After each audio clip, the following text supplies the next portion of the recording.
As we get closer to the election, you'll hear from some of the mayoral candidates on this program. Adolfo Carrion will be here Thursday night. Joe Lhota will be our guest tomorrow night, taking your calls. Tonight, one of the candidates you may not have heard a lot about, Jack Hidary. He is running on the common sense and jobs and education lines and joins us here as our guest tonight. Take some phone calls with our viewers. Thanks for coming in. My pleasure. I know you were giving a speech tonight. You didn't see all of the debate. You got a little bit of it tonight. They had that cross-examination. What question would you have asked Bill de Blasio tonight? What's interesting, what they didn't speak about tonight is very specifically how would they actually grow jobs in New York City. There are a number of growth industries now coming to New York, now growing in New York. How would they encourage those growth industries? Can they identify those growth industries? As the only entrepreneur running in this race, the only person who's directly created jobs, that's what I've been focused on. And I didn't hear that in any summary of the debate. What about a question for Joe Lhota? Was there a specific question that you would ask him? Well, again, he talks about how he has a business background, but he's not an entrepreneur. He's not created companies. He's not done what New York needs, which is create and grow small business. That's where job growth comes from, John. It doesn't come from big business. It comes from small and growing business, from startups. That's the strength and vitality of New York City. That's what we need to encourage. I didn't hear discussion about that. You have a 5-point plan. We'll get to that. We have some time tonight to go over some your policies. Let's just start coming out of this debate story. Should you have been included in tonight's debate? Absolutely. You know, right now the system is really set up just for a two-party system. We're not really getting the full gamut and spectrum of ideas into these elections. I would really advocate that we as a city start to relook at an electoral process for electing a mayor, because we want the best and brightest to come into this process, not shut people out. First of all, as an independent, it's very hard to get into the polls. And if you're not in the polls, they won't let you into debates. I've raised and spent the money that qualifies me for the Campaign Finance Board. We've met that test, and yet they won't allow a candidate like myself, who's very experienced, who has the only track record in creating jobs, into the debate. The threshold is money and polling. So you meet one, not the other. You have to meet both to get in. But the statute actually just talks about the money. And it says that the media sponsor can then set some polling number. But if they don't let you in the polls, you can't get in. So that's the catch-22 of the current situation. I would advocate for nonpartisan primaries, like many other cities. There's more than 30 cities across America that have actually nonpartisan, not D, not R, but open primary system, and that actually would be a more open system for us right here as New Yorkers. Has that been the biggest challenge in getting traction throughout the last couple of months? Well, certainly coming in, as an independent candidate, it's definitely a challenge in terms of that, but we've had tremendous support. As I go around all 5 boroughs, I'm from Brooklyn, as you know, from South Brooklyn, from Coney Island, from Bensonhurst, tremendous support in all the boroughs, particularly those hard hit, particularly those parts of our boroughs that have not had the job growth. People want small business growth. They want entrepreneurial growth. They want those tools to bootstrap themselves up. So we've had a tremendous positive reaction across the boroughs. Are you comfortable with where your campaign is right now, with 2 weeks to go? I think we've made a tremendous amount of progress in very, very short amount of time. I'm an entrepreneur. I'm not a career politician. I've not been around 30 years working for different politicians and being a career bureaucrat or a career politician. I come in with fresh ideas. So we're very happy with having put the ideas out there, engaging with the public. We're going to take a break and hear some of those ideas and hear from our viewers as well. Great. We're here with Jack Hidary and you at home. Coming up, more from our guest tonight. Also, if you have a question, you'd like to share your opinion, you're welcome to join us. We'll have your calls, emails, tweets, and maybe a snap poll later in the show. All next on The Call. Welcome back to The Call. I'm John Schumo. The leading mayoral candidates answered questions in their second debate earlier tonight. An independent mayoral candidate is here answering your questions right now. Jack Hidary is my guest. Your questions are welcome. We're also asking for your analysis on the first campaign finance reform debate. If you watch 2-1, call us toll-free at 866-NY1-TALK. That's 691-8255. Email thecall at ny1.com. Tweet us at NY1TheCall, or post your comments on our Facebook page wall. Remember, all we ask for is your first name and neighborhood. Again, aforementioned Jack Hidary is here. You mentioned Brooklyn for the viewers who are getting to know you. Tell us a little bit about where you grew up, what schools you went to, that sort of thing. Sure. I'm from South Brooklyn. I'm from Coney Island, Bensonhurst, grew up there and had a great childhood there. I come from an immigrant family, a family that immigrated to the U.S. and, like many families, focused on small business. My grandfather started a small business, my dad, my mom has a small business, my cousins have a small business. The price of admission to dinner table was having a small business. So I got the message early on. I started my first business when I was about 11, 12 years old. Doing what? And selling books in our community center. I set up a stand, set up a table. I had a monopoly. Nice. I had the book stand in our community center. And my basement basement in our Brooklyn home became the warehouse until it became such a big business, that we outgrew that warehouse. So I went on to other businesses as well, but had the opportunity to start entrepreneurialism when I was really young and knew from an early age I wanted to start companies. I wanted to do what my parents and my grandparents did, which was bootstrap ourselves and start businesses and become an entrepreneur. And you were successful at that. Give our just a headline from your current profession off your resume, and then I guess the question is, why are you running for mayor if you're independently successful already? Well, number one, what I realized early on is that technology was going to change everything in our society. From the media right now, we're accepting, tweets in and emails and things like that. So it's changing media, it's changing finance, it's changing banking, it's changing everything that we have in our society. And I realized that early on, so created my first tech company in my 20s, and thank God had success with that, and went on to invest in more tech companies, and most recently have been investing in energy efficiency, making our buildings in New York and around the country more efficient so we can save money and have better air quality for our kids. And so that's been an area of focus as well. But over the past 10 years, really been focused more and more on the public life in terms of how can we help all of us bootstrap? How can we help people start their own companies? And one thing I realized is that you don't have to have some traditional profile of becoming an entrepreneur. We can actually go in to low-income communities and help people start their own business. Here in New York City, my group and I started 2,500 new small businesses using small loans and mentorship. We did that in Washington Heights, we did that in the Bronx, in Brooklyn, in Queens, all over New York City, demonstrating that the entrepreneurial spirit wants to be unleashed here in New York City. We want to empower that to happen. That's core to the future of New York, growing our small business sector. I think our viewers want to be unleashed and join this conversation. Every line is ringing. Let's go to the phones, hear what our fellow New Yorkers have to say. Ed is on the Upper East Side and joins the call. Ed, what's your question for candidate Jack Hidary? John, Mr. Hidary, good evening. How are you? Hey, Ed, how you doing? Mr. Hidary, I, too, am a solo independent. I'd like to hear your views on, let's put it this way, would you be willing to join independents after this election to change the processes that run this town? As you well know, this is a one-party town. It is a monopoly. Would you be interested in joining me and other independents in changing the system, i.e., initiative and referendum, term limits, real term limits, same-day voter registration, ease of ballot access, and what I feel is most important, nonpartisan elections? As you probably know, California passed such a law. They also call it as Top 2, where we would have a level playing field, a fair process, and a competitive process. Would you be willing to join with other independents and implementing these tenets? Ed from the Upper East Side, thanks. Thank you, Ed. Yep, Thank you, Ed, for that great question.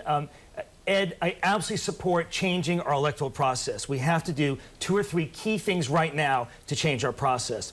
First of all, we need to open up the process. Nonpartisan primaries are one way to do that. Many other cities, Ed, as you pointed out, as I pointed out previously, that's one way to do it. Number 2, campaign finance. Right now, you have to get $250,000 in contributions, but you can't get those in big increments. You got to get them in very small $175 increments. That really deters people from coming into the system. Let's change those thresholds in terms of coming into the system.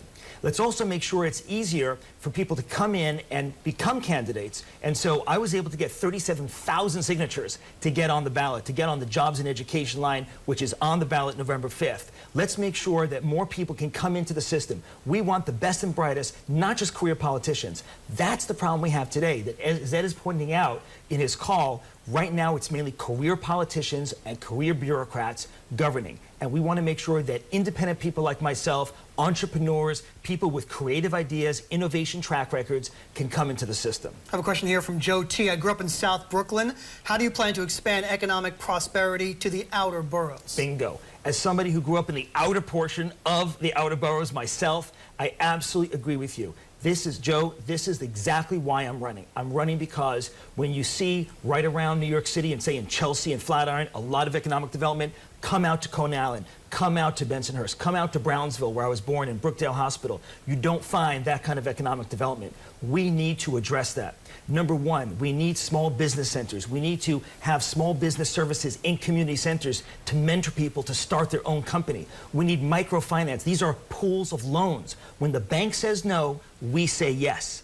Right now, more than 1/3 of the city cannot get loans from banks when they want to start their company. That's unacceptable in the entrepreneurial capital of the world. We want to make sure that people can bootstrap themselves and can start their businesses. I want to make sure people can unleash that kind of potential. 3, economic development in terms of tourism. Right now, we went from 30 million tourists 10 years ago to 52 million tourists this past year. That's great. We can go to 60 million tourists, but not by shoehorning them into Rockefeller Center and Empire State Building just in Manhattan. Let's bring them out to the boroughs. Let's bring them to Coney Island, where I grew up, where we need real development right now to attract more tourism. Let's bring them out to Willets Point in Queens. Let's bring them out to St. George in Staten Island, the new Ferris wheel there and the new attraction there. Many tourists take the ferry to and from Staten Island, but they don't stay and spend money in Staten Island. I want people to stay and spend money in Staten Island and in the other outer boroughs. As the only candidate who comes from the outer portion of the outer boroughs, that is my agenda.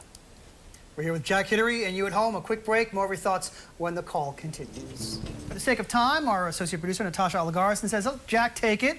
So we'll have more time with our guest, Jack Hidary, and you at home. You know what? Let's go back to the phones. We've got a lot of John, can I just say one thing, though? Yeah. You just mentioned in your news segment there about the shutdown. You know, that just highlights again what happens when you have partisan politics. When you have career politicians running things like you do in Washington, D.C., you had a 16, 17-day shutdown of the entire federal government, costing us, the taxpayer, $24 billion of our hard-earned money. That's unacceptable. That's one of the reasons why we really need to open up our system. The shutdown is just a really good red flag on the play to let people know we need change in the system. We need independents like myself coming in and changing up the system so we can have real ideas and real solutions finally at the table, not shutdowns. Instead, we need startups. Open up the conversation. Let's go to our viewers. John on the Lower East Side. John, you have a question for our guest tonight. Yes, sir. Hi. Hey, John. In previous administrations, I've seen, Irish, Italian, Jewish, black police commissioners, but I have not seen a Puerto Rican police commissioner. Now, I ask you, if you become mayor of New York City, would you hire a Puerto Rican police commissioner? Thanks, John, for the question. Well, first, let me say that my mom grew up in Colombia, South America, in Barranquilla, and then Bogota. Hablo español. I actually speak Spanish, fluent Spanish. I have various ads on TV right now in Spanish on Telemundo, Univision, on New York 1, Noticias, on this very channel here. And so I'm very proud of that heritage and having that as part of my family. And definitely in my administration, the Hidary administration, we're going to have a great diversity. We're going to have folks and top-level people, the best and brightest, from all walks of life and from all ethnicities. In particular, making sure that the Latino communities are well represented in our administration. I also want to make sure that people know that the #1 job of a mayor is to keep the city safe. That is the #1 job that I see as mayor of New York City. And we want to make sure that we have a great sense of community and relationship between the police and every single community. Would you reform stop, question, and frisk? Well, right now, the judge has already done that for us as a city, right? So we already have a new paradigm now. We have a monitor, we have inspector general. So there's going to be a lot of transparency around that. But what I want to make sure is that in that paradigm, we have a strong relationship and we build that relationship. Where I grew up in Brooklyn, in Coney Island, in Bensonhurst, we had somebody that we appointed to be our liaison to the police precinct. And that was a very successful program. I want to make sure that we replicate that around the city to rebuild and strengthen that relationship between the community and the police. That is the core to making sure we keep our city safe. Let's go back to the phones. Shane is in Bushwick and joins the call. Shane, thanks for calling up. What's your question for our guest tonight? Hi, Jack. Thanks for having me. I was just on your website a little bit earlier today, and I noticed that you were talking about the arts and education. I was just wondering if you could possibly expand on that in the public schools in New York.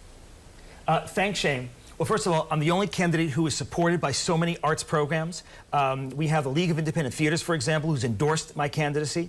That's all the off-Broadway theaters and represents 50,000 artists and playwrights and cultural leaders. The reason why they've endorsed me for mayor of New York City is because I'm the only one with an actual plan to fully fund public arts and fully fund arts in schools. Do you know that, John? More than half of our schools right now have no music teacher. A third of our schools have no arts teacher. That's unacceptable. If you want kids to grow up and have jobs in the future, they have to have creative skills. That's, for example, you want to work at Apple, you want to work at Google, you want to work at Twitter, at the jobs of the future, you need creativity. And that's what arts in the schools do. I'm the only one with a plan to fully fund arts in our schools. And people can, again, find that just like Shane found it at jackformayor.com/education. One of the things on your website, small businesses, you're proposing cutting the fines and the regulatory costs for small businesses around the 5 boroughs. Bingo. Is that something that the mayor can do on his own? Absolutely. And not have to go through the council or the state? Absolutely. We have used small business as an ATM machine right now in our city, giving them lots of fines without warning. We want to support our small businesses. There's many viewers out there right now who have bodegas, who have restaurants, who have retail stores, getting fine after fine after fine. Yes, we want to make sure they're in compliance, but let's have a warning system. Let's have a system that encourages compliance and not overtaxes the small business as an effective extra tax right now in our city. I have a tweet here from Stephen. Ask Hidary what his vision is for New York's environmental and green progress. Stephen in the West Village. Sure, it's a great question. I have the leading green track record of anyone running for mayor of New York City. First off, I want to make sure that we have the cleanest air and cleanest water for ourselves and for our kids. Right now, our kids have a 5 times rate of asthma and respiratory disease as the rest of the nation. That's unacceptable in New York City, in the greatest city in the world. Unacceptable.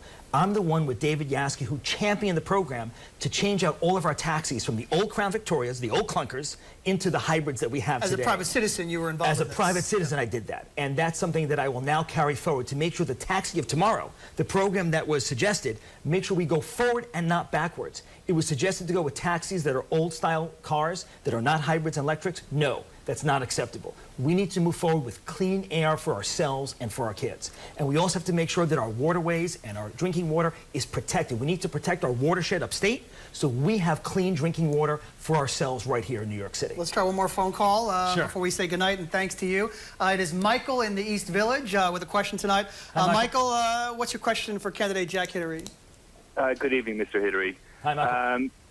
Bearing in mind you're obviously an extremely successful entrepreneur, may I ask you how much of your own personal finances you invested in your campaign? And secondly, bearing in mind your obviously low polling figures, do you not think that this money might have been better spent directly in back-to-work programs like you spoke about with Marianne earlier on? Well, it's a great question, Michael. First of all, I was compelled to run for mayor of the city of New York because there was nobody out there with the voice that I have, the voice of an entrepreneur, the voice of an independent, the voice of somebody who had actually created real jobs in New York City and around the country. We decided to join the campaign finance program, so that means that in addition to myself contributing, we have 1,300 plus donors from all 5 boroughs and around the country saying, we want Jack to be mayor of the city of New York. Small donors, big donors, people from all walks of life, educators, principals, and others. And so it's been great to see that kind of support. I will continue and always have support small business in New York City, making sure that people, again, who are turned away by banks, people who say, I want to start something, but I can't get going. I want skills, like Marianne said before on our call-in show right here, and said, I want those skills. Let's make sure we all dedicate ourselves to making sure that the unemployed get jobs and also the underemployed get the skills they need to plug back into our economy. On the night of November 5th, what will be a successful night for you? Well, again, we've already had a major success here in this campaign because we've put out ideas and programs that nobody else has put out. People will see on jackformayor.com programs and videos and plans that have not been expressed by any other candidate out there. So we've already changed the debate. We've heard many of the other candidates actually pick up our ideas already, and so we've already been successful in doing that right now. But I encourage people to check out our website on jackformayor.com, check us out, and find us in the polls on Jobs and Education line and the Common Sense line. I'm there twice.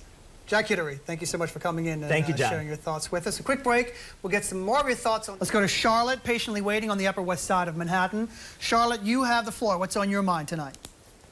Well, I definitely thought Jack was the only one who can really discuss education in terms of kind of updating it and not just making it about over-testing the children of New York, but really preparing them for the jobs that are going to kind of bring the future to them and make sure they can handle the jobs that New York can throw at them. So you like what you heard from Jack Hidary, the independent party candidate who was on our program earlier, more so than what you've heard from the Democrat and the Republican when specific to education? Yes, I think he's the one that can really benefit New York and provide for the future. Charlotte on the Upper West Side. Charlotte, thanks.